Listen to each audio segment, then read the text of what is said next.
تجربتي بقى مع الحلة. تعالوا بقى نعمل مع بعض اللحمة الضاني فيها.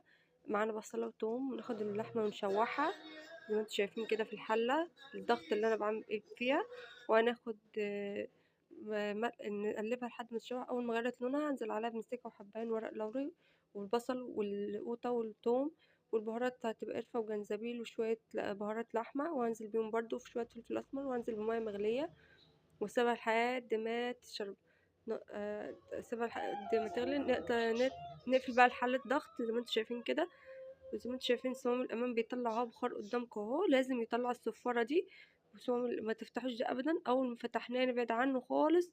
دي بعد ما استوت يا بنات. تعالوا بقى نشوف اللحمة بتاعتنا دايبة ازاي بعد ما طلعت الدخان بتاعها، وجميلة والشوربة صافية وجميلة ودايبة دوب. اشوفكم في فيديو جديد، متنسونيش في لايك وشير واشتراك في القناة لو عجبكم الفيديو كامل على القناة. سلام عليكم.